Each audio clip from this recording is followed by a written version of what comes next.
사랑의 하나님 아버지, 오늘의 말씀을 통하여 우리 삶을 하나님의 관점에서 이해하면서 우리 인생을 이해하는 삶을 살아갈 수 있도록 축복해 주시옵소서. 예수님 이름으로 기도합니다. 아멘. 5월 3일 예레미야 27장 1절부터 11절입니다. 오늘 본문의 내용을 보면요. 하나님께서 예레미야 선지자에게 앞으로 바벨론이란 대제국의 모든 나라들이 다 그 멍에를 목에 매게 된다. 즉, 그 나라에 정복당하고 그 나라의 지배를 받게 그렇게 하나님이 계획하고 계시다고 알려주라고 얘기를 합니다. 오늘 내용이 다 말씀이 그겁니다. 그러니까 그걸 시각적으로도 네 목에다 줄과 멍에를 매가지고 바벨론이 너희들에게 이렇게 앞으로 될 것이니까 이런 길을 따라가도록 해라라고 하나님의 뜻을 알려주는 그런 이야기가 오늘 주된 기록 말씀입니다. 그런데 그 내용을 이스라엘 백성들에만 이야기하는 것이 아닙니다. 이번에는 보니까요.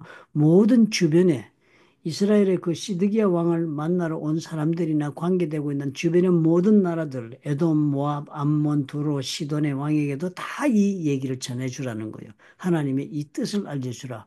바벨론에게 그렇게 지배를 당하며 복속하게 되어가지고 목에다 멍에를 메고 줄을 메고 멍에를 메고 사는 것처럼 그렇게 살게 하는 것이 나의 지금의 계획이다. 그래서 그렇게 바벨론의 느부갓네살 왕을 세워가지고 내가 계획하는 일을 하려고 하니까 너희들은 그렇게 복종해라. 그 내 말을 그대로 듣고 복종하는 사람은 산다. 그 땅에서. 그렇지 않고 다른 사람, 이 예레미야를 통해서 내가 이 전해준 이 말을 아니라고 부인하고 다른 이야기를 하는 사람들, 그거 다 거짓말인데 그 말을 따라가게 되면은 너희들은 멸망한다. 이렇게 지금 얘기하는 내용을 지금 본 것입니다. 즉, 가만히 오늘 전체를 보니까 무슨 얘기입니까? 세계사가 다 사실은 하나님의 손에서 이끌어지고 있는 것입니다. 우리가 이 성경을 읽을 때는 유대인에게만 하나님은 역사하시고 유대인의 하나님으로만 유대인의 역사를 만들어 가신 하나님처럼 우리가 글을 읽어오지 않았습니까? 선지자도 그들한테 보내고. 그래서 오늘을 가만히 보니까요. 하나님께서 유대인들의 역사를 만들어 가면서 사실 그 유대인의 역사를 통해 하나님은 이루고자 하는 계획이 있었습니다. 유대인들을 통하여 예수님을 이 땅에 보내서 온 인류를 구원하게 하고자 하는 계획을 가지시고 지금 역사를 진행하고 계신데요. 그런 역사를 진행하는 거 있는 것이 유대인 하나만, 유대 나라만 가지고 역사를 만드는 것이 아니고 오늘 이 얘기를 보니까 전혀 관계없어 보이는 바빌론 제국도 느부갓네살 왕도 하나님이 세우시고 그리고 다른 주변의 모든 나라들도 바벨론이 강대국에 대해서 유다가 복속될 때는 같이 복속되게 하고 이런 하나님의 그 계획이 다 다른 나라들에게도 미치고 있는 것을 보는 것입니다. 세계사가 하나님의 손안에 다 있다는 걸 보여줍니다. 그런데 그 세계사가 하나님 손안에 있지만 그 세계사가 엉뚱하게 자기 마음대로 느부갓네살 왕이 뭐고 하나님 모르는 사람들의 역사가 굴러가는 것 같지만 사실은 그 모든 세계사를 이루고 있는 나라들이 하나님께서 유대인들을 통하여 이루고자 하는 그 목적을 이루는 일에 다 쓰임받도록 그렇게 하나님은 엮어가고 또 그렇게 쓰임받도록 하나님은 주관하고 계시다는 것을 알려주고 있습니다. 역사를 주관하시는 분은 하나님이라고 지금 보여주시는 것이에요. 주변에 하나님을 모르는 나라들, 하나님 관심 없었던 나라들도 사실은 보니까 다 하나님의 계획 속에 다 들어있는 것입니다. 바벨론을 통하여 하나님 하실 일을 우리가 나중에 알았잖아요. 이스라엘 백성들이 하나님을 떠나 사는 것이니까 70년 동안 포로 생활해가지고 완전히 변화된 사람들이 되어서 족속들이 돼서 돌아오게 하는 그런 과정을 하나님 겪게 하시는 그 일을 바벨론을 통하여 준비하고 계셨던 것입니다. 그러니까 바벨론 이전에 있던 아수르 제국도 그다음 바벨론이 올 때까지 뭐 그다음 바벨론이 망하고 헬라 제국이 오고 페르시아 제국이 서고 페르시아 제국이 선 다음에 헬라 제국, 그리스 제국이 서고 알렉산더 대제요. 그다음에 로마 제국이 서고 이렇게 해서 세계사가 역사하는 그 과정 속에서 가만히 보면 성경은 어떻게 해요? 하나님의 하나님의 구원의 역사, 즉 예수 그리스도를 이 땅에 보내시고 그리고는 십자가에 돌아가시고 부활하게 하시며 그 또 그렇게 죽으셨다 부활하신 예수를 통하여 우리가 구원받도록 하는 그 복음을 전하는 역사가 제자들에서 일어나고 하는 것들이 이 세계사의 흐름 속에서 절묘하게 그 자리를 찾아가고 있는 것을 우리가 보게 되는 것입니다. 우리가 이것을 보면서 우리 한 가지 우리가 믿음으로 받아들여야 할 것입니다. 세상의 역사는 우리 하나님과 관계없는 것처럼 우리가 생각할 때 많잖아요. 그러니까 우리가 신앙생활 따로 세상 생활 따로 하는 수가 하기가 쉬운 것입니다. 직장에서 사는 나, 돈벌이하고 사는 세상의 것을 탐하고 즐거워하고 그리고 또 누리고 사는 내 그 욕망과 하나님을 추구하는 내 마음이 다 둘 다 내가 품고 살고 있어도 되는 것으로 착각하기 쉽습니다. 왜냐하면 하나님은 세상에 관심이 없다고 이렇게 생각을 하니까요. 그러나 오늘 보니까 어떻게 해요? 세상의 역사가 다 하나님의 역사를 이루는 일에 둘러리 아니면 그 뭐라 그러죠? 하나님의 역사를 이루기 위한 그 태의 노릇, 그 그릇의 노릇을 하고 있다. 그 안에서 하나님의 구원의 역사를 진행하고 계신 것입니다. 그런데 세상 역사를 보면 무엇인가 큰 것 같고 어마어마하고 화려하고 이렇게 보여지지만 사실은 그 세상 역사는 하나님의 손 안에서 망하고 흥하고 하는 그런 하나님의 뜻 가운데 그렇게 명멸하고 있는 것이 세상의 역사이고 그 속에서 끊임없이 발전해 나가며 목적지를 향해 가는 것이 하나님의 구원의 역사다 하는 것을 우리가 배우는 것입니다. 그래서 예수님 모시고 복음이 전파되고 교회가 세워지고 성령 운동 때문에 그 복음이 어떻게 해요? 유럽을 거쳐서 미국을 통해서 한국까지 들어가고 뭐 한국에서 또 이제는 중국으로 제3세계로 복음이 가는 시대를 우리가 맞고 있잖아요. 이것을 우리가 하나님의 구원의 역사로 부릅니다.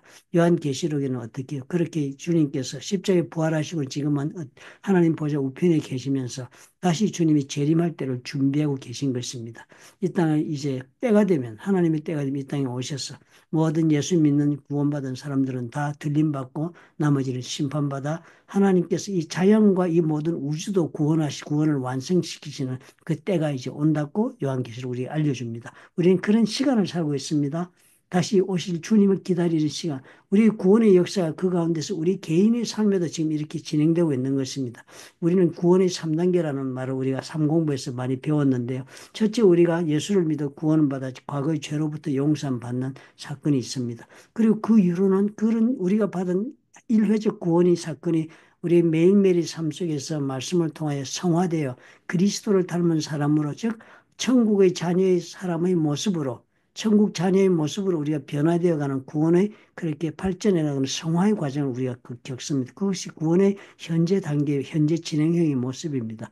그러다가 우리가 어떻게 해요? 하나님 부름받아 천국으로 가게 되면 완전한 구원의 자리로 들어갑니다. 이 구원의 3단계를 지금 우리가 살고 있다. 그런 생각, 우리 자신의 인생을 바라보면 이 모든 세상 속에서 나는 어떻게 해서 이런 삶을 살고 있나라고 우리가 많은 갈등이나 혹은 회의나 혹은 또 하나님에게 정말 원망이나 불평이나 이런 생각들을 가지고 있을 때 이 모든 어려움들이 오늘 이 과정을 보니까 어떻게요? 이 유대인들도 그런 어려움을 겪으면서 하나님의 계획이 이루어지고 있었잖아요. 우리 삶 가운데서도 나의 이런 모든 삶의 그런 장애물 이런 것들을 하나님이 주시면서 그것을 통하여 나의 역사를 세상사 속에서 구원의 역사를 이루어 나가도록 지금 주님이 주관하고 계시다라고 우리가 이해할 수 있는 것입니다. 그러므로 우리 인생은 이제 이런 관점으로 보고 이해를 해야 되겠습니다.